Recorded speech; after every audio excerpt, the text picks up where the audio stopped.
యుద్ధము అయిపోయింది. ఫిలిస్తీన్లు వెళ్ళిపోయారు. ఫిలిస్తీన్లు కొంతమంది చంపబడ్డారు, కొంతమంది పారిపోయారు, కొంతమంది తప్పించుకొని పారిపోయారు.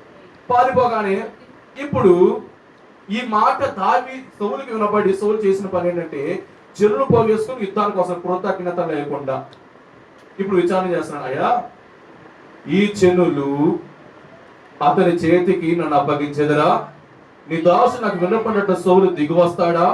ఇశ్రాయేలు దేవా యెహోవా, దయచేసి నీ దాసుడే నాకు దాన్ని తెలియచేయమని ప్రార్థించగా అతడు దిగి వస్తాడు అని దేవుడు చెప్పాడు. ఎక్కడ వస్తాడంట? సౌలు ఖచ్చితంగా వస్తాడు అన్నాడు దేవుడు. ఇంకో ప్రార్థన చేద్దాం చూడండి. 12 చివరి ప్రార్థన, 4వ ప్రార్థన. కేయుల జనులు నన్ను నా జనులను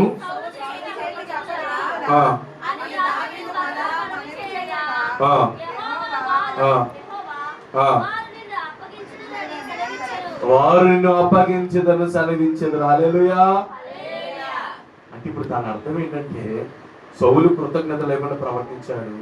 కేయుల ప్రాంత ప్రజలు కూడా కృతజ్ఞత లేకుండా ప్రవర్తించారు. అయ్యా, నన్ను నా జనాలని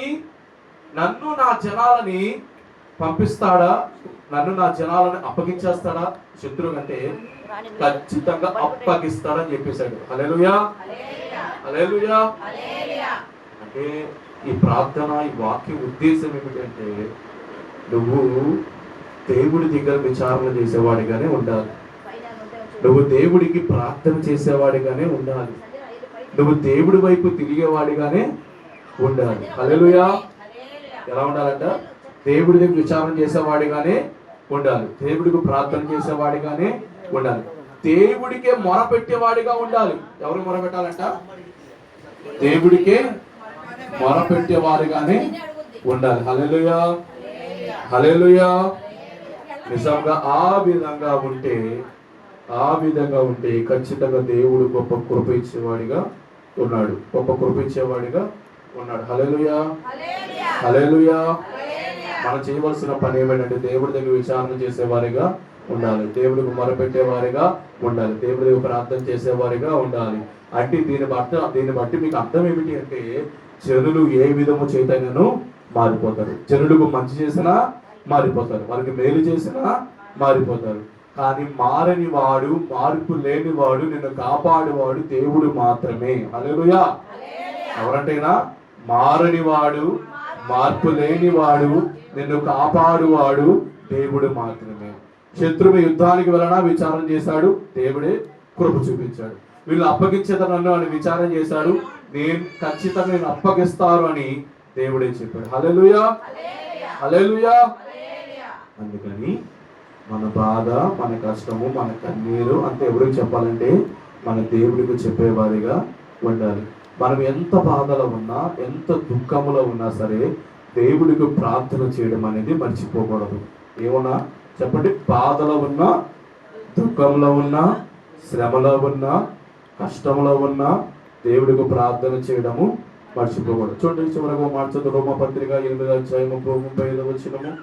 రోమపత్రిక 8:35 త్వరగా 8:35 రోమపత్రిక 8:35 రోమపత్రిక 8:35 రోమపత్రిక 8:35 క్రీస్తు ప్రేమ నుండి మనల్ని ఎడబాపు వాడి ఎవడు? శ్రమ అయినను, బాధ అయినను,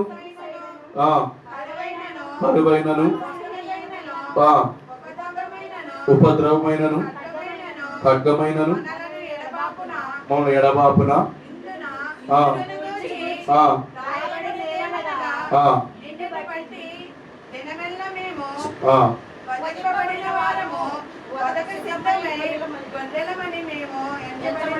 హల్లెలూయా, హల్లెలూయా. యేసయ్య ప్రేమలో నుంచి నీ ఏది ఎడబాపకూడదు. వస్త్రహీనత వచ్చిన, కరువు వచ్చిన, కట్టం వచ్చిన, తెగులు వచ్చిన, ఏది వచ్చినా సరే ఆయనలో నుంచి నువ్వు విడిపోకూడదు. హల్లెలూయా, హల్లెలూయా. ఆయనకి విచారణ చేసే వారిగా ఉందాము, ఆయనకే మొరపెట్టే వారిగా ఉందాము, ఆయనకే ప్రార్థించే వారిగా ఉంటే ఖచ్చితంగా దేవుడు గొప్ప కృప ఇచ్చేవాడిగా ఉన్నాడు. చూడండి, కీర్తన 69 ముగించేసుకుందాం. 69 కీర్తనలోకి వెళ్ళిపోదాము. దేవుడు ఇక్కడ దావీదు పడిన బాధ ఎలా చెప్పాడంటే, జలములు నా ప్రాణం మీద పొర్లుచున్నవి, నీలకయ్యని అగాధమైన దొంగ భూమిలో నేను దిగిపోవచ్చున్నాను, అగాధ జలముని దిగబడి ఉన్నాను, వరద నన్ను ముంచి. ఇప్పుడు ఏమన్నాడు చూడండి, ఒకటేమో దిగిపోవచ్చున్నాను అన్నాడు, అంటే దిగడానికి సిద్ధంగా, గుర్తుపెట్టి ఫస్ట్ ఇది దిగడానికి సిద్ధంగా ఉన్నా. రెండోది ఏమన్నాడు, దిగబడి ఉన్నాను, ఆల్రెడీ దిగిపోయాను. మూడోది నన్ను ముంచి వేసింది. హల్లెలూయా, హల్లెలూయా. ఇది చెప్పండి. మొట్టమొదటి మాట ఏంటంట, ఒకటేమో దిగిపోచున్నాను, అంటే ఇంకా దిగిపోలా. ఏం చేశాడంట, ఇంకా దిగిపోచున్నా అంటే దిగుతున్నాడు కిందకి. రెండోది ఏం చేశాడు, రెండో మాట ఏంటంటే నేను దిగబడి ఉన్నాను, అంటే దిగిపోయాను ఆల్రెడీ. మూడోది ఏం జరుగుతుందంటే ముంచి వేసి, నా మీద ముంచబడి ఉన్న వరదలు నన్ను ముంచి వేసి ఉన్నవి. హల్లెలూయా. నువ్వు ఏ స్థితిలో ఉన్నా సరే, నువ్వు ఎలాంటి పరిస్థితుల్లో ఉన్నా సరే, దేవుడు ఒక్కడే విడుదలవ్వగలిగిన వాడు, దేవుడు ఒక్కడే కార్యము చేయగలిగిన వాడు, దేవుడు ఒక్కడే కృప చూపగలిగిన వాడు. హల్లెలూయా. నువ్వు దిగిపోతున్న పరిస్థితుల్లో ఉన్నా సరే, నువ్వు దిగబడి ఉన్న పరిస్థితులు ఉన్నా సరే, నువ్వు ముంచి వేయబడిన పరిస్థితులు ఉన్నా సరే, నువ్వు ఎవరి చేత ముంచబడిన పరిస్థితులు ఉన్నా సరే, ఎటువంటి నీ మీదకు వచ్చినా సరే, దేవుడు మాత్రమే విడుదలవ్వగలిగిన వాడు, దేవుడు మాత్రమే విడిపించగలిగిన వాడు, దేవుడు మాత్రమే కృప చూపగలిగిన వాడు. హల్లెలూయా. శుభాకరిగా ఆయన అదే మాట్లాడు చూడండి, 9వ వచనం అంటాడు కదా, నీ ఇంటిని గురించిన ఆసక్తి నన్ను పక్షించుతున్నది.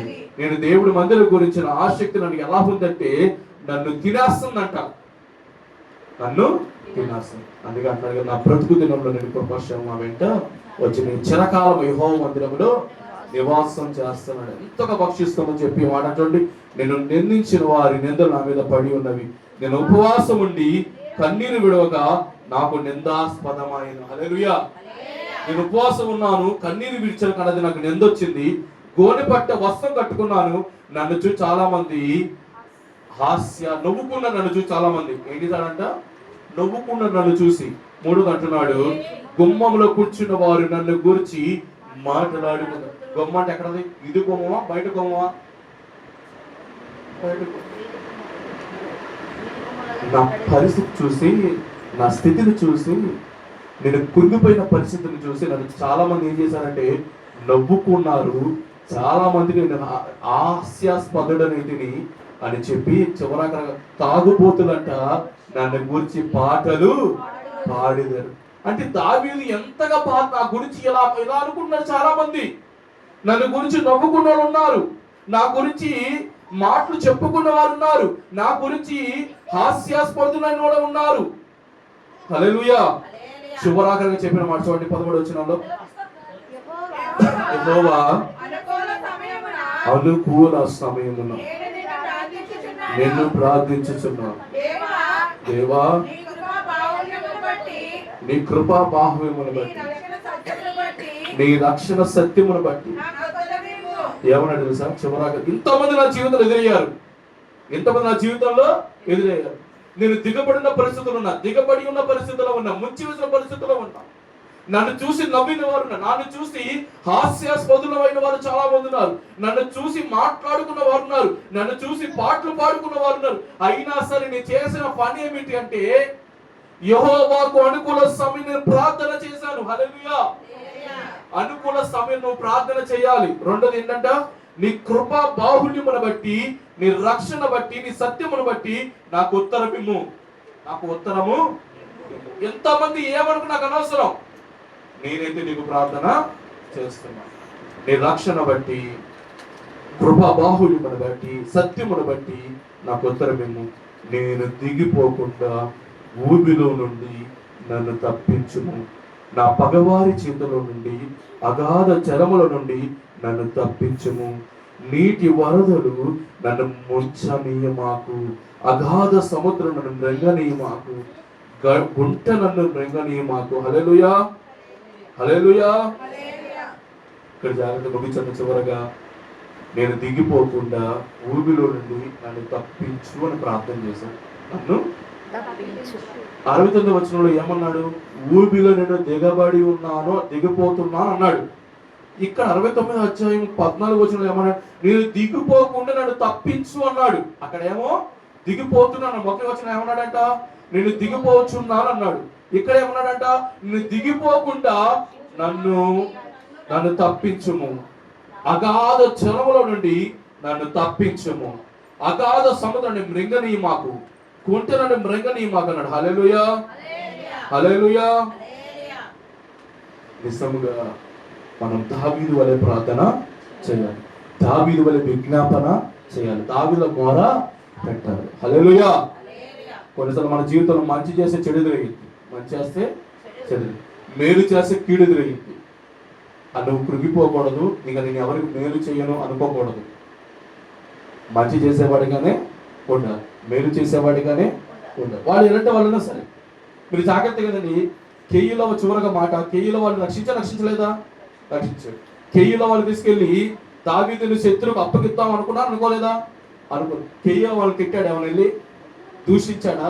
ఒరే మీకు నీతి జాతి లేదురా, మీకు కృతజ్ఞత లేదురా, మిమ్మల్ని మీ ధాన్యాన్ని కాపాడా, మిమ్మల్ని కాపాడా, నన్ను అప్పగిస్తారా మీరు అందరూ అన్నాడు? ఏమన్నా అలా ప్రార్థన చేశాడు.